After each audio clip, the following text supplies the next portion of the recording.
अध्याय 12 प्रलोभन। अब जब याद करती हूँ तो ऐसा लगता है कि अनीस दीदी के घर मैं बहुत खुश थी। मुझे अपने परिवार में शामिल करके वे बड़े प्रेम और आदर भाव से मेरी देखरेख कर रहे थे। उनके घर में 3 नौकरानियां, एक मुंशी, रसोइया, माली और ड्राइवर थे। मुझे कोई काम करने की जरूरत नहीं थी, केवल दीदी के बच्चों को कहानियां सुनाना ही मेरा काम था। जब मैं छोटी थी तब इनकी माँ मुझे कहानी सुनाया करती थी, अब मैं इन्हें सुना रही हूँ। नौकरों से मुझे अधिक सहानुभूति होने लगी क्योंकि अब मैं काम करने का महत्व जानती थी। उनके द्वारा मेरे लिए किए गए हर एक काम का उन्हें शुक्रिया अदा करती। मैं और दीदी मिलकर दिन में 2 या 3 घंटे उर्दू बाइबल पढ़ते। दीदी बोली, ये किताब कुरान के मुकाबले कितनी आसानी से समझ में आती है और मुझे कितना धीरज बधाती है, बता नहीं सकती। मैंने कहा, दीदी ये वास्तविकता है, यह हमारे स्वर्ग में निवास करने वाले पिता परमेश्वर के वचन है। तुम्हारे मन की सभी बातों के लिए इसमें वचन लिखा है, चाहे तुम खुश हो या दुखी हो। मुख्य यह बात जानना है कि तुम्हारे पाप माफ हो गए और उसके बाद यीशु के साथ प्रतिदिन चलना। अनीस बोली, हाँ, जब कभी हम बाइबल की बातें करते तो हमेशा यीशु की निकटता का आभास होता है। जब 2 या 3 लोग मेरे नाम पर एकत्रित होंगे तब मैं उनके साथ रहूंगा। मत्ती 18:20। यह आयत मैंने उन्हें दिखाया। जब हम प्रार्थना करते हैं वह सुनते हैं, सिखाने वाले हमारे साथ है। हम समझ पाते हैं क्योंकि उनका पवित्र आत्मा हमारी अगुवाई करता है। इन विश्वास संबंधी दीदी की आशाओं से जीजाजी खुश नहीं थे। यीशु ने तुम्हें मृत्यु से जिलाया है, यह विषय सबको मत बताओ कहकर जीजाजी ने उन्हें खामोश रहने की आज्ञा दी। इस घर में कई मित्र, मेहमान इत्यादि आते रहते थे। अनीस सभी से अपना नया अनुभव बयान करती और कहती, बिना यीशु के जीवन व्यर्थ है। मैंने अब पाया कि मेरे जीवन की नींव कितनी मजबूत है। मेरी खुशी मेरे अपने लक्ष्यों के हासिल करने पर निर्भर नहीं करती थी, वह परमेश्वर की इच्छा पूरी करने पर निर्भर करती थी। इसलिए मैंने अपने आप को यह नहीं सोचने दिया कि यह बाहरी शांति मेरे लिए सदा बनी रहेगी। हमेशा के लिए दीदी के घर में रहना संभव नहीं, मैं यह बात खूब जानती थी। नवंबर में जीजाजी को काम के सिलसिले में लाहौर जाना पड़ा। वे बस का व्यापार करते थे। लाहौर जाते वक्त उन्होंने मुझे भी साथ चलने को कहा। वहां अलीम शाह के घर ठहरना निश्चित हुआ। मैंने कहा, नहीं, मैं वहां नहीं आ सकती। भैया ने फिर कभी अपने घर कदम न रखने को कहा है। अनीस बोली, अलीम शाह को यदि नहीं चाहिए तो ना सही, परंतु हमें तुम्हारी जरूरत है। तुम्हारे खातिर हम बाहर कोई घर किराए पे ले लेंगे। आखिरकार किसी प्रकार वे मुझे लाहौर ले गए। उस दिन फोन में अपने 32वें की खबर देने के बाद मैंने उन्हें पहली बार देखा। अलीम शाह मुझे देखकर बोले, हमारे घर आ गई बहन, मुझे बहुत खुशी है। मेरे लिए एक अलग कमरा और एक नौकरानी का इंतजाम किया गया। मैं जानता हूँ यहाँ तुम्हारे कुछ मित्र हैं। मेरी कार तो है ना, इस्तेमाल कर लो। तुम जहाँ जाना चाहती हो ड्राइवर लेकर जाएगा, उन्होंने कहा। इन प्यार भरी बातों से मुझे आश्चर्य हुआ। मुझे ऐसे अभिवादन की अपेक्षा नहीं थी। ऐसा लगा मानो फोन पर हमारी वह बहस कभी हुई ही ना हो। रविवार को मैं वारिस रोड में स्थित मेथोडिस्ट चर्च कार में गई। पादरी जी और बाकी सदस्यों ने मेरा अभिवादन किया, लेकिन किसी ने भी तुम कैसी हो, इतने दिन कहाँ रही, क्या हम तुम्हारी कोई मदद कर सकते हैं, ये नहीं पूछा। इसलिए मैंने भी उन्हें अपने हालात से अवगत नहीं कराया। मेरे स्वर्गीय पिता ही मेरी सारी आवश्यकताओं की पूर्ति करेंगे, इसलिए उन्हीं पर आश्रित थी। अपने भाई के घर आए 4 महीने बीत गए। मई का महीना था। एक शाम अपनी बाइबल खोलकर मनन और प्रार्थना कर रही थी। इतने में पैरों की आहट सुनाई दी। सिर उठाकर देखा तो सामने अलीम शाह खड़े थे। क्या तुम मेरे घर में खुश हो? मेरी पत्नी और बच्चे क्या तुम्हारा ख्याल रख रहे हैं? नौकर तुम्हारा कहाँ मान रहे हैं? उन्होंने प्यार से पूछा। मैं यहाँ बहुत खुश हूँ भैया, मैंने सीधा सा जवाब दिया। गुलशन, तुम हम सब की ही प्यारी हो। यदि तुम हमेशा हमारे साथ रहो तो हमें खुशी होगी। यहाँ से 5 मील की दूरी पर हम तुम्हारे लिए एक कोठी बनाने वाले हैं। तुम्हें हमारे साथ यात्रा पर आने के लिए आमंत्रित कर रहे हैं। अगले महीने हम मक्का मदीना जा रहे हैं, तुम आओगी? यदि मेरा नमन करो तो ये सब तुम्हें दूंगा। मत्ती 4:8-9 में लिखी यह घटना मुझे याद आई। वह मुझे प्रलोभन दे रहे थे। आपके साथ आने में मुझे कोई आपत्ति नहीं, परंतु ऐसी यात्राएं मेरा विश्वास नहीं बदल सकती। उन्होंने मेरे हाथ से बाइबल लेकर कहा, यह किताब मुझे दे दो और गिरजाघर जाना छोड़ दो। बस मैं यही चाहता हूँ, जो कुछ तुम मांगो मैं तुम्हें दूंगा। तेरा वचन मेरे पाँव के लिए दीपक और मेरे मार्ग के लिए उजियाला है। भजन 119 105। ये परमेश्वर का वचन है भैया, जो मुझे अच्छे और बुरे का ज्ञान देता है। मैं यह किताब नहीं दे सकती, गिरजाघर जाना भी छोड़ नहीं सकती। यदि अब मैं यीशु को स्वीकार नहीं करूंगी तो जब वह वापस आएंगे मुझे भी स्वीकार नहीं करेंगे। मत्ती 10:32। अलीम शाह गुस्से से आग बबूला होकर बाइबल मेरी ओर फेंकते हुए बोले, कल तक मेरा घर छोड़कर चली जाओ, फिर कभी मेरा मुंह न देखना। जाल बिछाया गया, दाना डाला गया, परंतु शिकार बच निकला। उस रात मैं बहुत दुखी होकर रोई। भाभी, दीदी और जीजाजी कोई भी मुझे दिखाई नहीं दिए। सुबह होते ही नौकरानी मेरे कमरे में नाश्ता रखकर चली गई। 4-5 जोड़ी कपड़े जो दीदी ने दिए थे उन्हें बैग में डालकर दूसरे कमरे में रखी अपनी पेटी लेने जा ही रही थी कि अचानक सप्तर शाह मेरे सामने आ खड़े हुए। संतोष से भैया कहना चाहती थी, लेकिन उनका क्रोधित चेहरा और हाथ में बंदूक देखकर एक भी शब्द मुंह से नहीं निकला। उन्होंने मेरा हाथ पकड़ा और मुझे खींचते हुए सीढ़ियों से नीचे घसीट कर लाए। घर के तहखाने की मंजिल के फर्श पर मुझे छोड़कर बिना हिले यहीं बैठी रहो कहकर अलीम शाह को आवाज दी। भय के कारण मेरा दिल जोरों से धड़कने लगा, पैर थर-थर कांप उठे। मेरे भाई सामने आकर बैठ गए। उनकी आंखों में खून दौड़ रहा था। सफ्तर शाह ने अलीम शाह को बंदूक देकर कहा, हमारे घर आए इस श्राप को हमेशा के लिए मिटा दो। अलीम शाह बंदूक की नली मेरे सिर पर रखकर बोले, तुम क्यों मरना चाहती हो? यह विश्वास त्याग दो कि यीशु परमेश्वर का पुत्र है और गिरजाघर जाना छोड़ दो। बस यही तो मैं चाहता हूँ। ऐसा करोगी तो मैं तुम पर बंदूक नहीं चलाऊंगा। मेरे प्रति प्यार और पिताजी का सिखाया धर्म मानो उन्हें दोनों ओर खींच रहा हो। अनकहा कष्ट उनके चेहरे पर स्पष्ट दिखाई पड़ रहा था। वह क्षण मेरे लिए भी बहुत दुखदायी था। भाइयों का आदर करना चाहिए, इस रीति से मुझे पाला गया। उनकी अवहेलना करना या मुंह पर जवाब देना मैं जानती तक नहीं थी। इतना ही नहीं, पिताजी ने खास तौर से मेरी देखभाल की जिम्मेदारी इन्हें सौंपी थी। मेरी परिस्थिति इस प्रकार हो जाएगी उन्होंने ऐसा कदाचित सपने में भी नहीं सोचा होगा। परंतु मैं अब पीछे नहीं हट सकती भैया। यदि आज आप मुझे नाम मारकर जिंदा रखे तो भी किसी और दिन मेरी मृत्यु नहीं होगी, ये कौन बता सकता है। एक बार जन्म लेने से मृत्यु तो अवश्य होगी, कुरान में भी यही लिखा है ना। बंदूक चलाइए। यीशु के लिए मरना मेरे लिए मुश्किल नहीं। विश्वास रखने वाला मरकर भी जीवित रहता है। बाइबल में यूहन्ना 11:25 में यही लिखा हुआ है। भैया के हाथ कांपने लगे। बंदूक हाथ से छूटकर नीचे गिर गई। सप्तर शाह बोल उठे, इस मसीही की हत्या करना, अपनी निंदा करवाना तुम्हें पसंद नहीं है ना अलीम? ठीक है, इस श्राप को घर से बाहर निकाल दो। इतना कहकर उन्होंने मुझे अपने सामने वाली सीढ़ियों पर धकेल दिया। मैं बैग उठाकर गेट के बाहर आ गई। मेरे भाई उदासीन चेहरे लिए घर में वापस चले गए। जितने हथियार तेरी हानि के लिए बनाए जाए उनमें से कोई सफल ना होगा। यशायाह 54:17। यह वचन मैं जानती थी, परंतु इस प्रकार अक्षरशः सही साबित होगा ऐसा मैंने कभी नहीं सोचा था। अध्याय 13। मार्गदर्शक पिता। सुनसान सड़क पर मैं अकेली खड़ी थी, कुछ क्षण पूर्व अनुभूत किए गए कड़वे सच के कारण सहमी हुई सी। अब कहाँ जाऊं पिता, कहकर पास वाले बस स्टैंड की ओर चल पड़ी। रास्ते में जॉन इमैनुएल और उनकी पत्नी मुझे याद आए।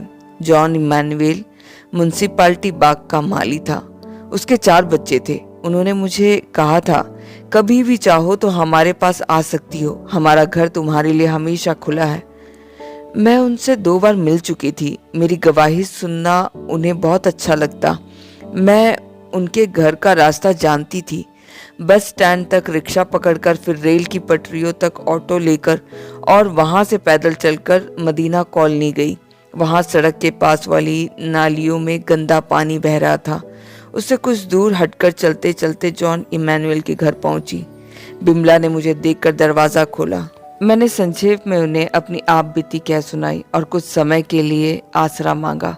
उन्होंने देखा कि मैं कांप रही थी। मुझे गले लगाकर तुम हमारे साथ रहो और जो कुछ हमारे पास है उसे अपना समझो कहकर अंदर बुलाया। शाम को जॉन घर आए। मैंने अपनी आप बीती उन्हें सुनाई। सुनकर अत्यंत दुख हुआ उन्हें। तत्पश्चात जॉन बोले, यीशु के नाम से मैं तुम्हारा भाई हूँ। उन्होंने मुझे अपने परिवार का सदस्य माना।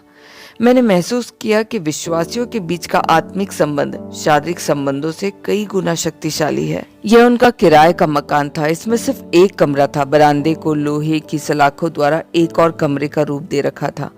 इतने लोग रात को कैसे सोएंगे, मैंने सोचा। उन सलाखों के चारों ओर पर्दे लगे थे। मैं और बच्चे बरामदे में ही सो गए। बरामदे के बाहर चिकनी मिट्टी का लेप लगाकर उस पर चूना लगा हुआ था। यहाँ जॉन और बिमला सोए। वे भले ही बहुत गरीब थे, परंतु उनके पास रहकर मुझे स्वतंत्रता से अपनी बाइबल पढ़ने का मौका मिला। आखिर इस स्वतंत्रता के खातिर ही तो मैं अपने प्राण तक त्यागने को तैयार थी। भाई के घर पर बीती सारी घटनाएं बार बार याद आ रही थी। साथ ही कड़क चटाई पर लेटने की आदत न होने से मुझे नींद नहीं आई। चूहों की चूचू और पीछे गंदे नाले से मेंढकों की टर सुनाई दे रही थी। मच्छरदानी ना होने से मच्छर कानों में गीत गा रहे थे। बरामदे के ऊपर की छत घास से ढकी होने से किसी भी चीज का उस पर हिलते देखकर डर लगता कि कहीं छिपकली या कोई और जीव मुझ पर ना गिर पड़े। परंतु मेरे पास लेटे बच्चे चैन की नींद में डूबे थे। आकाश में चांद सितारे दिखाई पड़ रहे थे। वह ठंडी चांदनी कितनी मनमोहक लग रही थी। मुझे नींद बिल्कुल नहीं आई। मेरे जीवन की वो घड़ियां जीवन के विषय को साफ तौर पर दिखा रही थी। अधिकतर जीवन की भागदौड़ में इतना साफ दिखाई नहीं पड़ता। मैंने देखा मैं गुलशन अस्तर बेचारी, और जिससे मुझे प्यार मिलना चाहिए उनसे मुझे घृणा मिल रही थी। मैं उनके दरवाजे से दूर हो गई। उत्तराधिकार में पाए धर्म के पर्दे, जिसने एक समय मुझे मेरे परमेश्वर से दूर रखा था, अब वह पर्दा फट गया था। अपने आप को उन्होंने मसीह यीशु के रूप में मुझ पर प्रकट किया, जो मेरा प्रभु है। अब शिष्या बनने का मार्ग तैयार किया जा चुका था, चाहे मन भावना या दुखदाई। मुझे अब आज्ञा पालन में चलना ही होगा। लेकिन मैं अकेली नहीं थी, वो मेरे साथ है, जो बलवान है और मेरी सारी जरूरतों को पूरा कर सकता है। प्रातः काल हो रहा था। आकाश धीरे धीरे साफ होने लगा। तारे एक एक करके गायब होने शुरू हुए, लेकिन सुबह का एक तारा अब भी दिखाई पड़ रहा था। यीशु ही मेरी जिंदगी का सुबह का तारा है, यह सोचकर मन ही मन संतुष्ट हुई। इन ख्यालों में डूबे अचानक मेरी आंखें लग गई। अब आंख खुली तो सवेरा हो चुका था। जॉन के 4 साल के बेटे गुड्डू ने मुझे जगाया। उठकर मुझे धोते वक्त विचार आया कि कोई नौकरी ढूंढनी चाहिए। मुझे एक नौकरी की जरूरत थी, क्योंकि मैं अपने मित्रों पर बोझ नहीं बनना चाहती थी। कहीं टीचर की नौकरी कर सकती हूँ सोचकर उसी दिन वहां लड़कियों के एक स्कूल के प्रिंसिपल के सामने जा खड़ी हुई। उन्होंने समझा कि मैं किसी बच्चे को दाखिला कराने आई हूँ। जी नहीं, मैं यह पूछने आई हूँ कि क्या मुझे एक टीचर की नौकरी मिल सकती है। मैं इस्लामी धर्म, उर्दू, इतिहास, भूगोल और गणित मैट्रिक पढ़ा सकती हूँ, मैंने कहा। उन्होंने कहा, इस वक्त कोई जगह खाली नहीं, अपना पता ऑफिस में दे दो, यदि कोई जगह खाली होगी तो इल्तला कर देंगे। कहते हुए बात खत्म करने के लिए वो खड़ी हो गई। किंतु मुझे नौकरी की सख्त जरूरत थी। मैंने फिर पूछा, क्या आपको ऐसी किसी लड़कियों के बारे में पता है जो घर पर ट्यूशन पढ़ना चाहती हो, किसी कारणवश शायद बीमारी या उनके माता पिता उन्हें स्कूल ना भेजना चाहते हो। उन्होंने फिर वही जवाब दिया, ऑफिस में अपना पता दे दो, यदि जगह खाली होगी तो बता देंगे। इसके साथ ही मेरा इंटरव्यू समाप्त हुआ। इस प्रकार नौकरी की तलाश में 2-3 सप्ताह एक स्कूल से दूसरे और एक ऑफिस से दूसरे ऑफिस चक्कर काटती रही। किसी संपन्न परिवार की लगती हो, हाथ कोमल है, लगता है इनसे कभी काम भी नहीं करवाया। फिर भला काम ढूंढने की आवश्यकता क्यों आ पड़ी। जहां भी जाती लोग आश्चर्यपूर्वक यही सवाल करते। जॉन और बिमला बोले, तुम हम पर बोझ थोड़ी ना हो, नौकरी के लिए इतना मत भटको। लेकिन मैं जानती थी कि उनकी कम तनख्वाह में एक और मुंह को खिलाना भारी था। तपती धूप में गली गली इतना घूमी कि चप्पलें तक घिस गई। जब उनमें छेद पड़ गया तब कुछ हतोत्साहित हुई, परंतु मैंने यीशु को स्मरण किया। क्या वे मेरी खातिर इस प्रकार गली गली नहीं घूमे। आखिरकार सलीब पर अपने प्राणों को अर्पित कर दिया, है ना। ऐसा सोचते ही मेरी निराशा दूर हो जाती। जब मैं चौथी बार रोजगार दफ्तर में गई, पता चला कि एक महिला रिपोर्टर की जरूरत है। एक साप्ताहिक पत्रिका के दफ्तर में, जो पुराने अनारकली बाजार में स्थित था। मैं उस पत्रिका के बारे में जानती थी। वह 24 पृष्ठों की पत्रिका थी। अनारकली कहते ही अनारकली की कहानी याद आ गई। अनारकली अर्थात अनार का फूल। इस दुखद कहानी में अनारकली को मुगल सम्राट के पुत्र सलीम से प्रेम हो गया था। सम्राट इससे क्रोधित हो गए और अनारकली को जिंदा दफन किया, किंतु सलीम को कोई दंड नहीं दिया गया। हम में स्त्रियों की समस्याओं को सुलझाने वाला कहाँ है, मैंने सोचा। गंभीर हालत के कारण मैं इस नौकरी के लिए इंटरव्यू देने पहुंची। पत्रिका के संपादक सम्मानित और सज्जन व्यक्ति थे।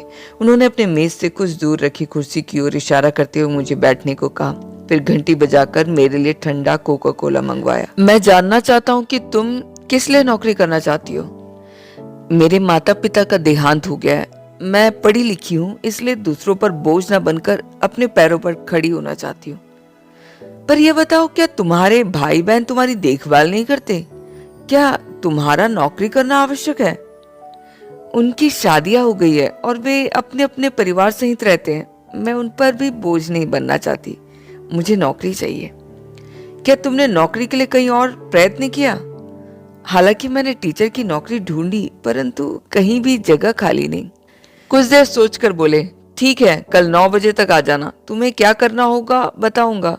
यह काम बहुत कठिन है। घर घर जाकर लोगों से मिलना होगा, कभी कभी स्कूलों में भी जाना पड़ेगा। तुम्हें 100 रुपए वेतन दिया जाएगा। इस काम के दौरान कुछ लोग तुम्हें पैसे भी देंगे। वे अपना इंटरव्यू देना पसंद करते हैं। अपने बारे में पत्रिका में छपना उन्हें और भी अच्छा लगता है। वे जो पैसे तुम्हें देंगे उसका 1 भाग तुम्हारा और बाकी 4 भाग मेरे होंगे। अंत में उन्होंने पूछा, तुम मुसलमान तो नहीं हो? मैं मसीही हूँ। ठीक है, कोई बात नहीं। तुम पढ़ी लिखी हो, लोगों से बातचीत करने से डरती नहीं हो, बस हमें यही चाहिए। वे मुझे अपने कमरे से संपादकीय कमरे की ओर ले गए। मेरे साथ 3 पुरुष रिपोर्टर, 1 फोटोग्राफर और 1 कैलीग्राफर सुंदर लिखाई लिखने वाले थे। मुझे एक अलग मेज दी गई। दोपहर का भोजन करने का एक अलग कमरा था। सभी को दोपहर का भोजन ऑफिस में ही दिया जाता। ऑफिस में एक चपरासी भी था। वह समाचार ले जाने, हमारे लिए चाय और भोजन लाने जैसे काम किया करता था। अगले दिन मैं ठीक समय पर ऑफिस पहुंची। वहां 7 पुरुषों के बीच मैं अकेली महिला थी। फिर भी वे मुझे आदर से बाजी, बहन जी कहकर पुकारते। मैंने जीतने की ठान ली थी। इंटरव्यू में पूछे जाने के 10 मुख्य प्रश्न मुझे सिखाए गए। मेरे द्वारा लाए गए समाचार को कैलीग्राफर उर्दू में अच्छी तरह लिख देता। फिर संपादक साहब उसे त्रुटि रहित उतारते। इस काम में मुझे भी संपादक साहब की मदद करनी पड़ती थी। पत्रिका के बंडलों को लेकर चपरासी के साथ पोस्ट ऑफिस जाती तथा इन पत्रिकाओं पर पता लिखकर चिपकाना भी मेरा काम था। इंटरव्यू लेने का पहला दिन आया। अपना काम मैं किस प्रकार निभाऊंगी यह सोचकर डर रही थी। पाकिस्तान के विदेश मंत्री की पत्नी से इंटरव्यू था। इन मंत्री साहब और प्रधानमंत्री भुट्टो साहब के बीच ना बन पाने के कारण इन्होंने त्यागपत्र दे दिया। संपादक साहब बोले, अब इस महिला को तुम्हें इंटरव्यू देना अच्छा लगेगा, क्योंकि अपने और अपने पति के कष्ट बताने का यह अच्छा अवसर है। हर बार की तरह बस सही थे।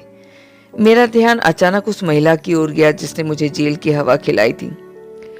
मैं आपसे यह बात नहीं छिपाऊंगी। प्रेम की सदस्य होने के कारण मुझे कुछ संतुष्टि थी। मेरे पास पहले से बढ़कर ताकत थी। इस प्रकार मैं प्रश्न पूछने वाले पद पर थी। मैंने उनसे अपने 10 प्रश्न पूछे। आपके पति ने किस लिए इस्तीफा दिया? क्या इससे आपको कष्ट पहुंचा? आपने अपनी तालीम कहाँ हासिल की? इस प्रकार कुछ प्रश्न किए। अल्ताफ का साथ आना मुझे सुरक्षा प्रदान करता। इतना ही नहीं, ये बड़ी महिलाएं कभी कभी अंग्रेजी में भी बात करती थी। मेरे पिताजी ने मुझे अंग्रेजी का एक अक्षर भी सीखने नहीं दिया। अल्ताफ इन अंग्रेजी शब्दों का अर्थ मुझे बताता और फिर कभी कभी कुछ अच्छे प्रश्न पूछने में भी मदद करता। जब मैंने प्रश्न करना खत्म किया तो उन्होंने मुझसे पूछा, तुम कहाँ तक पढ़ी लिखी हो? इतना कि आपसे इंटरव्यू ले सकूं, मैंने कहा। उन्होंने हंसकर कहा, अपने देश में पढ़ी लिखी महिलाओं से मिलना कितना दुर्लभ है।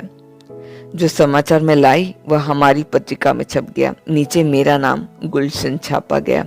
उन्होंने मुझे 700 रुपए दिए। उनमें से मैंने 140 रुपए लेकर बाकी संपादक साहब को दे दिए।